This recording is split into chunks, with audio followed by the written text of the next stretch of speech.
Hello दोस्तों, स्वागत है आपका लिटरेचर स्केच में।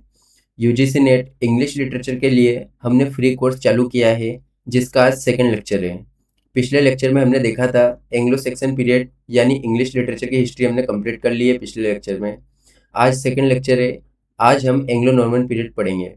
जिसने पिछला लेक्चर नहीं देखा वो डिस्क्रिप्शन में दिए गए लिंक पर जाकर देख सकते हैं और पीडीएफ टेलीग्राम से डाउनलोड कर सकते हैं। अगर आपको हमारी ये मेहनत पसंद आए तो प्लीज़ हमारे चैनल को सब्सक्राइब कर लें और वीडियो को लाइक कर दें। यहाँ आपको यूजीसी नेट, टीजीटी, पीजीटी या किसी भी स्टेट सेट की इंग्लिश लिटरेचर की हर क्लास और इन्फॉर्मेशन मिल जाएगी। हम हर लेक्चर के बाद इसकी पीडीएफ टेलीग्राम चैनल पर अपलोड कर देंगे। आप वहाँ से इजीली डाउनलोड कर सकते हैं। अगर डाउनलोड करने में कोई भी प्रॉब्लम आए तो हमारे इंस्टा अकाउंट पर पर्सनली मैसेज कर दें, जिससे हम आपको पीडीएफ प्रोवाइड करा देंगे, वो भी बिल्कुल फ्री। तो चलिए ज़्यादा समय न गवाते हुए लेक्चर स्टार्ट करते हैं। Anglo Norman period. Anglo Norman period, इसका टाइम पीरियड था 1066 से 1350 तक। पिछले लेक्चर में हमने देखा था कि कैसे एंगल्स और सेक्सन ब्रिटेन में आए और वहां आकर सेटल हो गए। एंगल सेक्सन ने ब्रिटेन पर 400 से 500 सालों तक रूल किया। उसके बाद ये जो बैटल हुई थी, बैटल ऑफ हेस्टिंग 1066 के अंदर, इसके अंदर नॉर्मन लोग आए, तो यहाँ से एंग्लो नॉर्मन पीरियड की स्टार्ट हुआ। तो इस एज के स्टार्टिंग के बाद यहाँ पर फ्रेंच रूलर आके बस गए। तो ये इंग्लैंड की हिस्ट्री का बहुत टर्निंग पॉइंट था। इसके बाद इंग्लैंड की हिस्ट्री पूरी चेंज हो गई थी बैटल ऑफ हेस्टिंग के बाद। सबसे पहले हम ये समझेंगे कि ये जो एंग्लो नॉर्मन पीरियड है ये किसके अंडर में आता है। तो अगर हम इसे देखें कि किसके अंडर में आता है, तो पहले जो हमने ओल्ड इंग्लिश पढ़ा था जिसका टाइम पीरियड था 450 से 1066। अब ये 66 से है ना 1066, ये इसके बाद जो चालू होता है ये मिडिल इंग्लिश चालू होता है। जो मिडिल इंग्लिश है ना, मिडिल इंग्लिश पीरियड, ये 1066 से 1500 तक चलेगा। मतलब कि ये भी 450 साल का पीरियड रहेगा। तो इसके अंदर फिर तीन छोटी छोटी एज आएगी जो बहुत इंपॉर्टेंट है। पहली आएगी एंग्लो नॉर्मन, जो 1066 से 1340 तक चलेगी। फिर सेकंड आएगी एज ऑफ चौसर, जो 1340 से 1400 तक चलेगी। फिर थर्ड एज आएगी एज ऑफ रिवाइवल, जो 1400 से 1500 तक चलेगी। इसके बाद एलिजाबेथन पीरियड आएगा जो गोल्डन एज है, और रेनेसा आएगा। पर अभी हम देखेंगे एंग्लो नॉर्मन पीरियड। अभी हम मिडिल इंग्लिश पीरियड पढ़ रहे हैं। इसके अंदर हम पहली एज ये पढ़ रहे हैं, और दो एज और बाकी रहेगी जो हम बाद में पढ़ेंगे। तो ये जो एंग्लो नॉर्मन पीरियड है हम इसको पढ़ेंगे अभी, जो 1066 से 1340 तक चलेगा।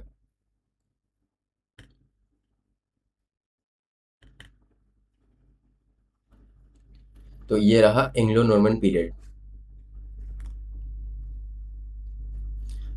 सबसे पहले हम देखेंगे कि एंग्लो नॉर्मन कॉन्क्विस्ट, जो ये नॉर्मन लोग कैसे जीते थे। अगर हम इसकी बैकग्राउंड हिस्ट्री देखें तो जो इंग्लैंड के अंदर जो राज कर रहा था ना, उसका नाम था उस राजा का एडवर्ड द कन्फेसर। इसके कोई बच्चा नहीं था और इसकी डेथ हो गई थी 1066 के अंदर। तो जो वहाँ के मंत्रिमंडल था, जो वाइस मैन था, जो मंत्रिमंडल रहता ना उसको बोलते थे विटन। विटन जो थे ना उसके अंदर वाइस मैन बैठते थे, जो बुद्धिमान लोग थे ना वो बैठते थे। तो उन्होंने क्या किया कि उनमें से ही एक आदमी को चुन लिया, हेरोल्ड गुडविंसन को, उसको राजा बना दिया। तो ये कौन लगता था, जो एडवर्ड द कन्फेसर था ना उसका साला लगता था। ये भी नोबल मैन था, मतलब कि वाइस मैन था, जो मंत्रिमंडल के अंदर से एक आदमी था। तो उसको बना दिया राजा। तो अब इसको राजा बना दिया। तो थोड़े दिन के बाद जो क्या हुआ कि वाइकिंग्स जो है ना, जो नॉर्वे से वाइकिंग्स आते हैं, तो वाइकिंग्स ने क्या किया कि ये जो यॉर्क है, यहाँ पर है नॉर्वे, तो यहाँ पर नॉर्वे, तो यहाँ से आके वाइकिंग्स ने यॉर्क पे हमला कर दिया, इंग्लैंड के हिस्से पर हमला कर दिया।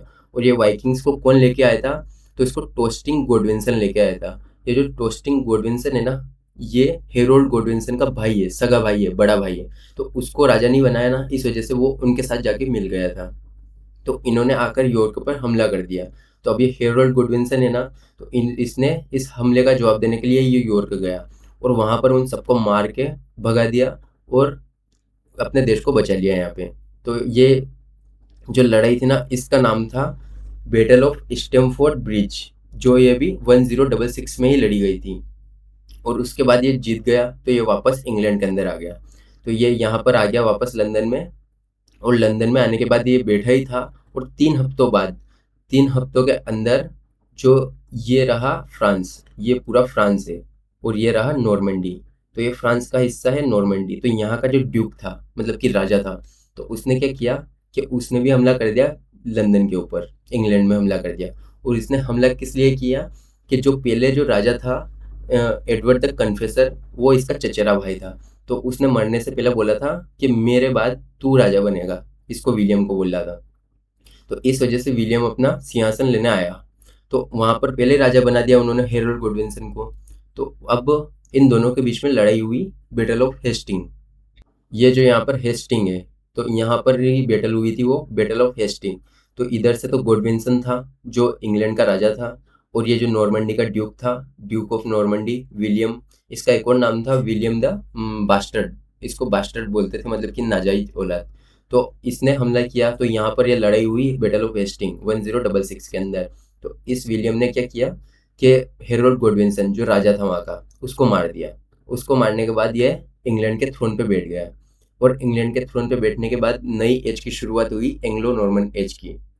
तो इसी वजह से इस एज का नाम एंग्लो नॉर्मन एज पड़ा। जो ये नॉर्मन लोग, ये जो नॉर्मंडी के अंदर जो लोग रहते थे, इनको नॉर्मन बोलते थे। तो इस वजह से ये इंग्लैंड में आया, तो यहाँ पर ये नॉर्मन लोग आ गए। तो इस वजह से इसका इस एज का नाम एंग्लो नॉर्मन पीरियड पड़ा। और ये कब से चालू हो गया? 1066 से 1340 तक चले गए। ये बैटल ऑफ हेस्टिंग कब लड़ी गई थी? तो अक्टूबर 1066 के अंदर लड़ी गई थी ये किस किस के बीच में लड़ी गई थी? तो ये ड्यूक ऑफ नॉर्मंडी विलियम और हेरोल्ड गॉडविंसन किंग ऑफ इंग्लैंड के बीच में लड़ी गई थी। तो इसी के बाद इस लड़ाई में जीत गया था विलियम। तो इसके बाद ये किंग ऑफ इंग्लैंड बन गया। और जो नॉर्मन कल्चर, लैंग्वेज और ट्रेडिशंस, ये मिक्स हो गए थे एंग्लो सेक्सन कल्चर के साथ। इसी वजह से नई एज की नाम क्या पड़ा? एंग्लो नॉर्मन एज, क्योंकि ये दोनों कल्चर मिक्स हो गए थे। इन्होंने यूनिक डायलेक्ट बनाई जिसके अंदर फ्रेंच थी। तो ये जो यूनिक डायलेक्ट इंग्लैंड के अंदर इंट्रोड्यूस हुई थी ना, इसके अंदर फ्रेंच के कुछ वर्ड थे। तो जो नई इंग्लिश बनेगी ना, तो उसके अंदर फ्रेंच के कम से कम 9000 वर्ड यूज हुए थे। जो गवर्नमेंट, पॉलिटिक्स और रिलीजन, फूड, लिटरेचर, इनके अंदर ये 9000 वर्ड घुल मिल गए थे। इसमें ग्रामर, सिंटैक्स सब कुछ चेंज हो गया था एंग्लो नॉर्मन के अंदर, क्योंकि वो नई लैंग्वेज आके बसेगी तो फिर सब कुछ चेंज हो गया थोड़ा बहुत। इसके अंदर, इसी एज के अंदर एडजेक्टिव देखने को मिलता है। जैसे कि अगर कोई सेक्रेटरी है, जनरल है, मतलब कि किसी रैंक में आता है वो, मतलब वो युद्ध के अंदर जो रहते ना जनरल, तो उसके अंदर जो है ना जनरल, तो उसके ऊपर आगे एडजेक्टिव लगा दिया सेक्रेटरी जनरल। तो यहीं से आया था सेक्रेटरी जनरल। ये जो नॉर्मन डायनेस्टी, ये जो विलियम आया था ना, तो यहाँ से नॉर्मन डायनेस्टी की शुरुआत हुई थी। ये कब तक चली थी? 1154 तक चली थी। तो इसमें पहला राजा था विलियम, ये विलियम द कन्क्यूअर, जो बैटल ऑफ वेस्टिंग जीत के आया था। तो ये इसका टाइम पीरियड कब तक था? 1066 से 1087 तक इसने रूल किया। सेकंड आया था विलियम सेकंड, इसका 1087 से 1100 तक इसने रूल किया। फिर उसके बाद हेनरी फर्स्ट आएगा, जो इसने 1100 से 1135 तक किया। फिर उसके बाद स्टीफन, जिसने 1135 से 1154 तक रूल किया। और ये आपने इसका मैप देख ही लिया है कि ये नॉर्मंडी कहाँ पे है, फ्रांस कहाँ पे है, और इंग्लैंड कहाँ पे। ये इंग्लिश चैनल है, और ये नॉर्मंडी, ये फ्रांस पूरा एरिया ये फ्रांस का है, और ये पूरा इंग्लैंड का है। और इसके बीच में एक समुद्र है, तो उस समुद्र का नाम है इंग्लिश चैनल बोलते हैं उसको। छोटा सा रास्ता है, और यहाँ पर ये हेस्टिंग है। तो यहाँ पर लड़ी हुई थी बैटल ऑफ हेस्टिंग। फिर मेन फीचर्स देखे तो इसके अंदर 3 लैंग्वेज यूज होती थी। एंग्लो नॉर्मन पीरियड के अंदर 3 लैंग्वेज सिस्टम था। जैसे कि लैटिन लैंग्वेज है, तो ये कहाँ पर यूज करते थे? चर्च के अंदर, रिलीजियस, फिर एजुकेशन और ऑफिशियल रिकॉर्ड के अंदर लैटिन भाषा का यूज करते, ये पहले भी करते आ रहे थे। फिर सेकंड इंट्रोड्यूस हुई थी फ्रेंच, जो नॉर्मन फ्रेंच होती थी। जो नॉर्मन लोग आए थे ना वहाँ से, तो वो यूज़ करते थे। जो रॉयल कोर्ट होते थे, जो मतलब जहाँ पर राजा बैठता है, और उसके जो सिपह सलार रहते हैं, मंत्रिमंडल, वो सब फ्रेंच का यूज़ करते थे। और जो कॉमन पीपल होते थे, जो गाँव में रहते थे, वो इंग्लिश का यूज़ करते थे। फिर सेकंड हम देखते हैं सोसाइटी। सोसाइटी कैसी थी? तो फ्यूडल सिस्टम था। इसके अंदर फ्यूडल सिस्टम जो होता है ना, ये एक सामंतवादी व्यवस्था होती है। इसके अंदर जो जमीन है ना, वो जमीन बहुत इंपॉर्टेंट होती है, क्योंकि राजा जो होता है, राजा के पास सारी जमीन का मालिक कौन होगा? राजा होगा। राजा बड़े बड़े जमीनों के हिस्से करता था, और उनको लॉर्ड्स को देता है। लॉर्ड्स जो सामंत होते हैं, जो राजा के बाद आते हैं, हर थोड़ी थोड़ी जमीन पे। जैसे कि वो जो 7 किंगडम बताए थे ना, तो उन 7 किंगडम्स पे 7 लॉर्ड्स बैठते थे। तो उन 7 लॉर्ड्स के पास 7 बड़े-बड़े मतलब कि ज़मीनों के हिस्से थे, तो वो सामंत होते थे। तो वो क्या करते थे कि उन ज़मीनों के छोटे-छोटे हिस्से करते थे और वो नाइट्स को दे देते थे। नाइट्स कौन होता है? जो राजा के लिए लड़ने जाता है, तो उनको दे देते थे। फिर वो नाइट्स क्या करते थे कि नाइट्स भी थोड़ी और उन उस ज़मीन का भी हिस्सा करते थे और उसको पीजेंट को देते थे, मतलब किसान को दे देते थे। तो किसान सबसे नीचे आता था, उसको बहुत कम हिस्सा मिलता था और बहुत कम जगह पर उसको अनाज भी पैदा करना है, खुद खाना भी है और उसको लॉर्ड्स को भी देना है, फिर लॉर्ड्स को राजा को देना है। तो इसको बोलते थे सामंतवादी व्यवस्था, जो फेडरल सिस्टम होता है। तो इसी को फेडरल सिस्टम बोलते हैं। ये इसमें स्ट्रॉन्ग हुआ था और इसी में कैसल, मोनेस्ट्री ये सब बने थे। फिर आता है लिटरेचर। लिटरेचर जो था ना, उसके अंदर प्रोज डेवलप हुआ था इसी इसी टाइम पीरियड में। राइमिंग भी डेवलप हुई थी और डिबेट आल्सो, मतलब कि डिबेट भी इसके अंदर ही पहली डिबेट हमें देखने को मिलेगी, आउल एंड द नाइटिंगेल, जो एंग्लो नॉर्मन पीरियड के अंदर ही डेवलप हुई थी। और लिटरेचर अधिकतर रिलीजियस था। इसके अंदर लेटर भी लिखे गए थे, लव के ऊपर लिखा गया था, एडवेंचर, शिवरली और हीरोज के ऊपर लिखा गया था। और इसके अंदर ट्रांसलेशन का भी बहुत काम हुआ था, क्योंकि वो फ्रेंच लोग आए थे तो वो अपना वर्क भी लेकर आए थे, तो उस फ्रेंच वर्क को इंग्लिश में, ओल्ड इंग्लिश के अंदर ट्रांसलेट किया गया था। और जो इसके मेजर लिटरेरी वर्क है ना, वो 4 सेक्शन में डिवाइडेड है। फर्स्ट क्रॉनिकल, स्पिरिचुअल, रोमांस और सेक्युलर, ये 4 के अंदर डिवाइड है। तो क्रॉनिकल का मतलब होता है हिस्ट्री और स्पिरिचुअल का मतलब होता है जो आध्यात्मिक होता है ना वो। और ये जो रोमांसेस है ना, इसका मतलब अलग होता है। जो अपन आज हम रोमांस देखते हैं वो उससे बिल्कुल डिफरेंट होता है, हम आगे पढ़ेंगे। और जो सेक्युलर, जो धर्मनिरपेक्ष, अगर ऐसा इसका वर्ड है, तो सेक्युलर लिटरेचर होता था। अगर हम शुरुआत करें क्रॉनिकल्स, तो क्रॉनिकल्स जो है ना, ये हिस्टोरिकल रिकॉर्ड होते थे। ये जो क्रॉनिकल है, हिस्टोरिकल रिकॉर्ड है, मतलब इसके अंदर जो पुराने राजा वगैरह रहते हैं ना, तो उनकी हिस्ट्री को इसके अंदर बताया जाता था। तो इसके अंदर मेजर किसकी हिस्ट्री बताई गई है? ब्रूटस, किंग ब्रूटस हुआ था इंग्लैंड के अंदर, उसकी हिस्ट्री बताई गई थी। इसके मेन एलिमेंट क्या होते थे? हीरोइक डीड, मतलब कि एक हीरो वाली इमेज होगी उसकी, शिवलरिक, शूरवीर होगा वो, और किंग और नाइट्स, जो राजा होगा और उसके जो नाइट्स, जो उसके अंग रक्षक होंगे, जो उसके साथ लड़ते हैं ना, वो नाइट्स होते हैं। तो उनकी कहानियां होगी। History history mixed with legend, ये लीजेंड वही होता है जो जो नाइट्स वगैरह रहते थे वो अच्छी लड़ाई लड़ते थे, वो राक्षसों को मार देते थे, ऐसा कुछ बताते थे, तो उनको लीजेंड बोलते थे। इसके अंदर 3 इंपॉर्टेंट ब्रूटस स्टोरी है। जो ब्रूटस है ना, इसके ऊपर 3 स्टोरी बहुत इंपॉर्टेंट है। एक तो फर्स्ट है जोफ्री ऑफ मोनमाउथ और वेस और लेमन। जो है जोफ्री ऑफ मोनमाउथ है, ये 1100 से 1155 तक चला था। ये राइटर था और इसका मेजर वर्क था हिस्टोरिया रिगम ब्रिटेनिया 1136 तक। और ये लेटिन के अंदर लिखा गया था और ये प्रोज था। ये कोई स्टोरी वगैरह मतलब कि पोइट्री नहीं थी, ये प्रोज राइटिंग थी, तो इसको लेटिन में लिखा गया था। ये किंग ब्रूटस की स्टोरी बताता था। फिर सेकंड है वेस। इसका टाइम पीरियड था 1110 से 1174 तक और इसका मेजर वर्क था रोमन डे ब्रूट 1155 तक। ये फ्रेंच ट्रांसलेशन था जोफ्री ऑफ मोनमाउथ का। इसको नॉर्मन फ्रेंच वर्स में लिखा गया था, मतलब नई डायलेक्ट के अंदर लिखा गया था, जिसका नाम था नॉर्मन फ्रेंच वर्स। इसके अंदर आधी इंग्लिश होगी और आधी फ्रेंच होगी। और इसकी कितनी लाइन थी? 14,866 लाइन है इसके अंदर। और इसके अंदर आर्थुरियन एलिमेंट है। जो किंग आर्थर है ना इंग्लैंड का, एक बहुत इंपॉर्टेंट राइटर माना जाता है आर्थर को। तो ये आर्थर वैसे तो मनगढ़ंत कहानियों का है, ऐसा कोई इसका हिस्टोरिकल रिकॉर्ड नहीं मिलता है, तो उसके उसके एलिमेंट मिलते हैं इसके अंदर। इसके अंदर एक्सकेलिबर, ये बहुत इंपॉर्टेंट है, ये किंग आर्थर की मैजिकल स्वॉर्ड थी, मतलब कि ये जादुई तलवार थी एक्सकेलिबर। फिर थर्ड आता है लियमन, ये 1200 में था। इसका मेजर वर्क है ब्रूट, 1205 के अंदर ये आया था। और इसके अंदर लाइन थी 16,096 लाइन। इसको मिडिल इंग्लिश के अंदर लिखा गया था। ये फर्स्ट हिस्टोरियोग्राफी है, मतलब कि पहली हिस्टोरियोग्राफी जो हिस्टोरिकल वर्क है ना, वो है ये, जिसको ओल्ड इंग्लिश पोएटिक ट्रेडिशन और नॉर्मन इन्फ्लुएंस के अंदर लिखा गया था। इसके अंदर इंग्लिश भी थी, ओल्ड इंग्लिश भी थी और नॉर्मन भी था, दोनों का मिक्सचर था। और इसी लेमन का एक और वर्क है रोमन डे रो, ये ड्यूक ऑफ नॉर्मंडी के ऊपर लिखा गया था। इसके अंदर किसकी हिस्ट्री बताई गई थी? ड्यूक ऑफ नॉर्मंडी की हिस्ट्री बताई थी। स्पिरिचुअल लिटरेचर, फर्स्ट हमने पढ़ा था क्रोनिकल्स, क्रोनिकल्स के अंदर हिस्ट्री देखते हैं। सेकंड में स्पिरिचुअल लिटरेचर, ये अधिकतर रिलीजियस होता था। इसके अंदर एंग्लो नॉर्मन पीरियड और एंग्लो सेक्सन पीरियड का मिक्सचर होता था, जिसके अंदर relationship between God and human being के बारे में बताया जाता था, विजन के बारे में, डिवोशन के बारे में बताया जाता था। इसकी मेन राइटर है Juliana of Norwich. Juliana of Norwich का टाइम पीरियड था 1342 से 1416 तक। इनका मेजर वर्क था रिविलेशंस ऑफ डिवाइन लव 1395 के अंदर। ये एक प्रोज वर्क था। इसका मैसेज था God love, hope, compassion, salvation. और इसका इंपॉर्टेंट फैक्ट है first important book written in English by women, किसी औरत के द्वारा लिखी गई पहली बुक थी ये इंग्लिश के अंदर।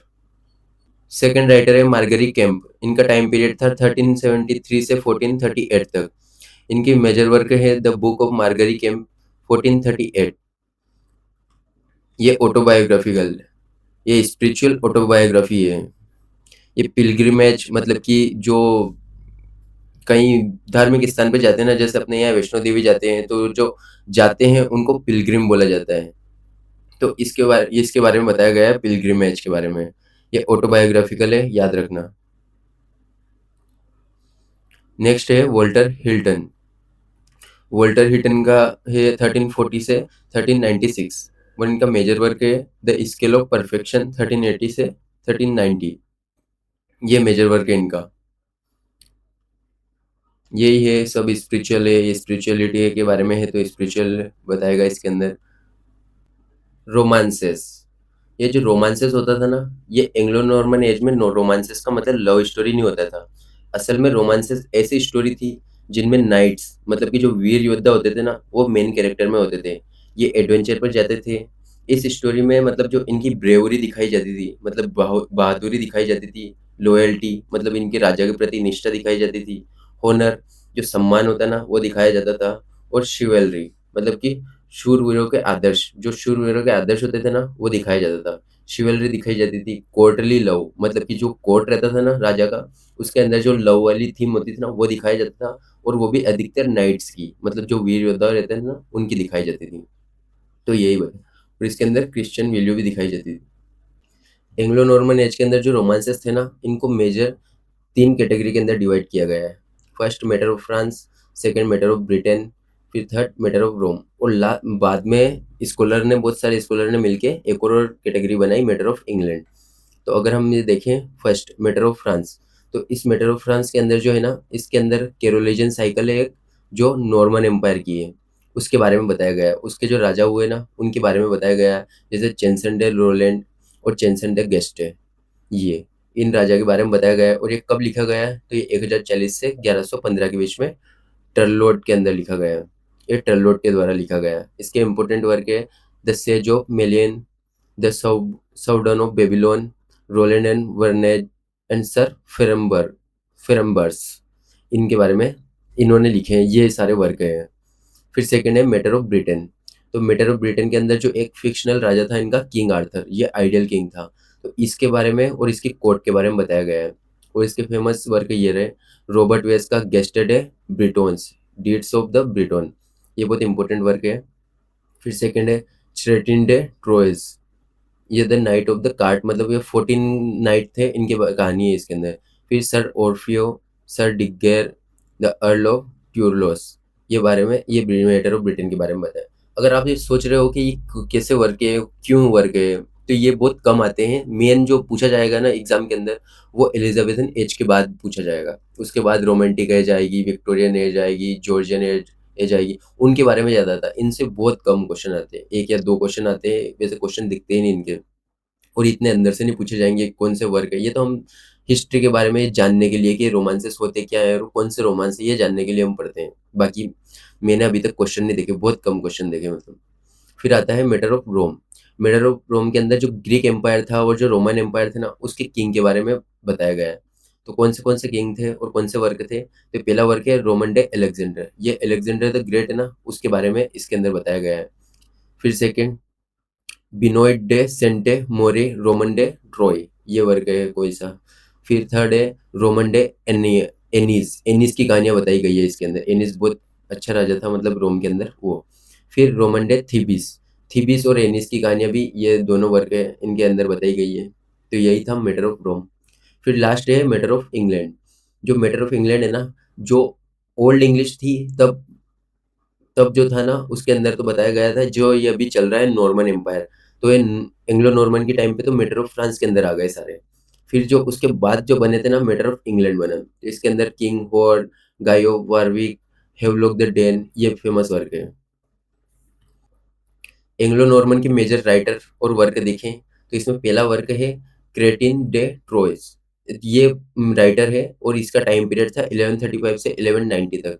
इसको फादर ऑफ आर्थुरियन रोमांस बोला जाता है। जो किंग आर्थर है ना उसके ऊपर इसने स्टोरियाँ बहुत सारी लिखी है और इसने ही किंग आर्थर नाम का कैरेक्टर बनाया था। उसके नाइट्स, उसके जो अंगरक्षक थे या फिर उसके जो लड़ने वाले जो सिपाही थे, शूरवीर योद्धा, उनके बारे में बताया था, राउंड टेबल के बारे में बताया था। और इसने ही बताया था किंग आर्थर की तलवार का नाम क्या था। ये बहुत इंपॉर्टेंट है, तलवार का नाम याद रखना है, एक्सकेलिबर। इसके मेजर वर्क थे लेंसलॉट, वेन और पर्सिवल। फिर सेकंड राइटर है Thomas of Britain. Thomas writer था एक। इसका मेजर वर्क है ट्रिस्टन, और ये फेमस था रोमांस ऑफ ट्रिस्टन एंड आइसोल्ड। और इसकी थीम थी लव वर्सेस ड्यूटी, जो प्यार है और अपना जो कर्तव्य है, जो ड्यूटी है, उसके थीम थे इसके अंदर। फिर नेक्स्ट है मेरी डे फ्रांस। ये फ्रांस का था जो ये एंग्लो नॉर्मन के टाइम पे आ गया था, ये नॉर्मन था। और इसके मेजर वर्क है लेसी। ये 12 नैरेटिव पोएम है इसके अंदर। ये जो लेसी है ना इसके अंदर 12 पोएम है जो नैरेटिव है। ये फीमेल राइटर थी, तो ये first known female poet writing in French. ये पहली राइटर थी फीमेल जो फ्रेंच के अंदर लिखती थी।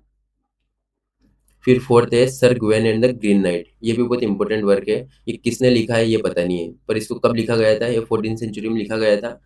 और ये मिडिल इंग्लिश एलिटरेटिव रोमांस के अंदर लिखा गया था। इसकी थीम थी chivalry, honour, courage, truth, temptation, importance of romances.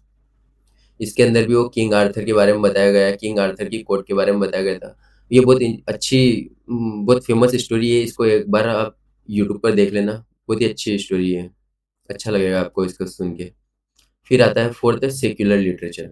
ये जो अभी तक हमने पढ़ा है ना, जैसे कि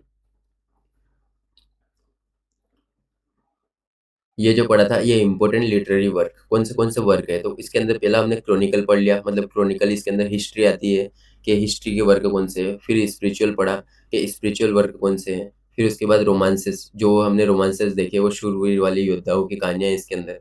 फिर आता है सेक्युलर लिटरेचर। तो अब हम सेक्युलर लिटरेचर पढ़ेंगे।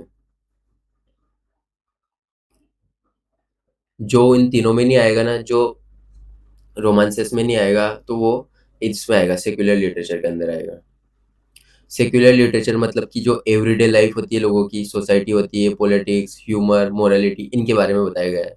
तो यही है इसका main feature. Social criticism, satire हो जाएगा, ह्यूमर हो जाएगा, मोरल लेसन हो जाएगा, एनिमल फेबल्स और एवरीडे ह्यूमन लाइफ, यही होगा इसके अंदर। इसके मेजर वर्क और मेजर राइटर, तो पहला है the owl and the Nightingale. और ये किसने लिखा ये हमें पता नहीं, पर ये पहला वर्क था जिसके अंदर डिबेट हुई थी, ये याद रखना। इसको आप अलग से नोट बना के लिख सकते हैं कि पहली डिबेट पोएम कौन सी थी, तो ये थी आउल एंड द नाइटिंगेल। इसकी थीम थी विजडम वर्सेस प्लेजर और सीरियसनेस वर्सेस जॉय, ये इसकी थीम थी। फिर सेकंड वर्क है द बेस्टरी। ये collection of stories about animal, animal के बारे में स्टोरीज का कलेक्शन है इसके अंदर। तो इसके अंदर बताया जाता है कि सारे एनिमल एक एक मोरल स्टोरी बताते हैं और वो कैसे ह्यूमन लाइफ से जुड़ती है वो बताते हैं। फिर नेक्स्ट वर्क है द एनक्रीज वाइज, द ओरलम। ये ओर्म इसका शॉर्ट फॉर्म है। ये कब लिखे गए थे ये देख लेना आप। ये लिखा गया था 1215 में और ये लिखा गया था 1175। फिर ये छोटे मोटे वर्क है। और fifth pearl, sixth purity of और क्लीननेस, फिर सेवन पेशेंस, ये बहुत ये छोटे मोटे वर्क है, ये ज़्यादा इंपॉर्टेंट नहीं है। इंपॉर्टेंट वर्क है the owl and the nightingale और Sir Gawain and the Green Knight. ये किसने लिखा था कि ये पता नहीं, है एनोनिमस लिखा था। ये दो चार वर्क है बस, ये दोनों वर्क है ज़्यादा इंपॉर्टेंट, बाकी कोई से वर्क नहीं है। अगर उसके बाद देखें वर्क के बाद, तो ये कंप्लीट हो गया हमारा द एंग्लो नॉर्मन पीरियड। इसके अंदर इम्पोर्टेंट लिटरेरी टर्म है, जैसे मिडिल इंग्लिश, तो ये कब लिखा मतलब ये बताया इसमें, the form of English spoken after the Norman conquest. ये जो मिडिल इंग्लिश है ना, मतलब कि नॉर्मन कन्क्वेस्ट हुआ था, कि नॉर्मन लोग जो आए थे, जो फ्रेंच लोग आए थे, उसके बाद मिडिल इंग्लिश चालू हो गया था। उससे पहले ओल्ड इंग्लिश था। तो ओल्ड इंग्लिश के अंदर तो वो पूरा इंग्लिश था, पर वो ओल्ड वाला था जो अभी हम नहीं समझ सकते। पर जो ये मिडिल इंग्लिश था ना, इसके अंदर आधी इंग्लिश और आधी फ्रेंच थी, इसलिए मिडिल इंग्लिश। उसके बाद जो रोमांस, इसके अंदर स्टोरीज थी नाइट एंड एडवेंचर की, ये शिवलरी, मतलब इसके अंदर ब्रेवरी, लॉयल्टी, होनर, इनकी कहानियाँ थी। और जो एलेग्री, ये एलेग्री जो होते हैं ना, ये किसके आइडिया पे, मतलब ये किसको रिप्रेजेंट करती है, आइडिया और वर्च्यू को। इसके अंदर एलेग्री को एक और ऐसे ड्रीम एलेग्री आती है, जो बहुत इंपॉर्टेंट है, आगे बहुत सारी देखने को मिलेगी। कि मतलब वो जो इंसान सो जाता है और उसके बाद वो ड्रीम देख रहा है, और उसी को किसी और ने लिख दिया, मतलब वैसा दिखा के लिख दिया, तो उसको ड्रीम एलेग्री बोले थे। और important point Anglo Norman age के, तो इसका टाइम पीरियड क्या था, और ये कब स्टार्ट हुआ था, नॉर्मन कंट्री कॉन्क्वेस्ट के बाद स्टार्ट हुआ था। इसका किंग कौन था, तो विलियम द कन्क्वर। इसकी लैंग्वेज जो थी ना, वो 3 लैंग्वेज सिस्टम था, 3 लैंग्वेज सिस्टम, लैटिन, फ्रेंच और इंग्लिश। और इसके मेजर फॉर्म कौन से थे, तो रोमांसेस, बेलेट, मिरेकल प्ले और मोरालिटी प्ले। ये हम अगले वाले में पढ़ेंगे, जो एज ऑफ रिवाइवल आएगा ना, उसके अंदर देखने को मिलेगा ballot, miracle play, morality play. अभी तो हमने देखा है रोमांसेस और क्रॉनिकल्स वगैरह, वो देखें। तो फादर ऑफ इंग्लिश पोएट्री किसे बोलते हैं, जोफ्री चौसर को। अगली जो एज है ना इसके जस्ट बाद वाली, वो एज ऑफ चौसर ही है। हम उसमें जोफ्री चौसर के बारे में ही पढ़ेंगे। और इनका फेमस वर्क था कैंटरबरी टेल। और ये 2 इंपॉर्टेंट चीज़ आप नोट कर लेना, कि ऑक्सफोर्ड जो यूनिवर्सिटी थी, ये कब बनी थी, तो ये बनी थी विलियम के टाइम पे 1167 में। और ये कैम्ब्रिज जो है ना, ये बनी थी 1209 एडी में। तो ये एंग्लो नॉर्मन टाइम पे ही बनी थी, ऑक्सफोर्ड और कैम्ब्रिज यूनिवर्सिटी। ये कितनी पुरानी यूनिवर्सिटी है इंग्लैंड की। तो ये हो गया हमारा Anglo Norman period complete. Next हम पढ़ेंगे चौसर, एज ऑफ चौसर पढ़ेंगे। उसका टाइम पीरियड होगा 1340 से 1400 तक। तो ये अभी मिडिल इंग्लिश पीरियड चल रहा है, जो कब से चल रहा है, 1066 से 1500 तक। तो अभी हमने कवर कर लिया है 1066 से 1340 तक, ये कंप्लीट हो गया है। ये कौन सा था, एंग्लो नॉर्मन पीरियड। अब हम नेक्स्ट चालू करेंगे 1340 से 1400 तक। ये जो 60 साल का पीरियड है ना, ये हम एज ऑफ चौसर बोलते हैं अगला। तो अगला हम एज ऑफ चौसर पढ़ेंगे। ये था एंग्लो नॉर्मन पीरियड, ये कंप्लीट हो गया है। तो नेक्स्ट हम एज ऑफ चौसर पढ़ेंगे। तो अगर आपको हमारा वीडियो पसंद आए, तो हमारे चैनल को सब्सक्राइब कर लें, और वीडियो को लाइक भी कर दें। और सब्सक्राइब करके बेल आइकन को भी हिट कर देना, जिससे हमारा जो वीडियो है ना एज ऑफ चौसर का, वो आते ही आपको पता चल जाएगा। तो प्लीज़ हमें सपोर्ट करें। धन्यवाद।